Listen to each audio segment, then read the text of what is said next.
Hast du dich schon mal gefragt, warum zwischen Bahnschienen Steine liegen? Ist das nur Deko oder steckt da mehr dahinter? Ich verrate es dir. Hallo, ich bin Tom. Vorweg, ohne diese Steine würde das Bahnfahren nicht funktionieren. Auf dem Untergrund, also Fels oder Erde, auf dem die Schienen verlaufen sollen, wird zunächst eine Schutzschicht aus Kies und Sand aufgebracht. Nun wird ein Bett aus Steinen darauf aufgebracht. Daher auch der Name Gleisbett. Darauf werden dann die Schienen verlegt. Die Steine im Gleisbett nennt man übrigens Schotter. Es handelt sich um kantige Steine, damit sie bei Vibrationen nicht auseinanderrutschen, sondern dicht und fest zusammenbleiben. Und der Schotter hat gleich mehrere wichtige Funktionen. Einmal die Stabilität. Die Schienen liegen nicht einfach so auf dem Boden, sondern sind in das Schotterbett eingebettet. Der Schotter verteilt das Gewicht des Zuges und sorgt dafür, dass die Schienen nicht verrutschen oder einsinken. Stell dir vor, die Schienen würden sich bewegen, während der Zug darüber fährt. Das wäre katastrophal.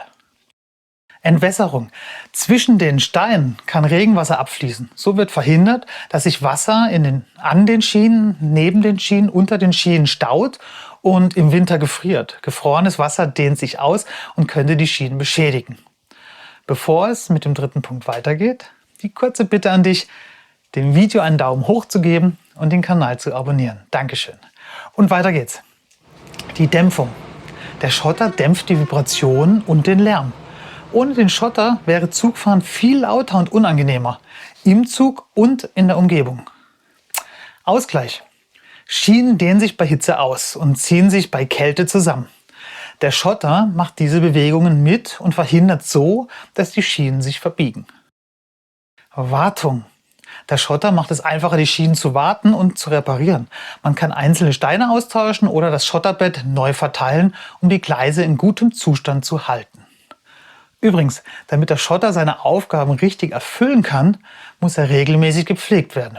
Spezielle Maschinen, sogenannte Gleisstopfmaschinen, rütteln den Schotter fest und sorgen dafür, dass die Gleise stabil und sicher bleiben. Also, das nächste Mal, wenn du mit dem Zug fährst, achte mal auf die Steine zwischen den Schienen. Sie sind viel wichtiger, als man vielleicht denkt. Bis bald. Ciao, ciao.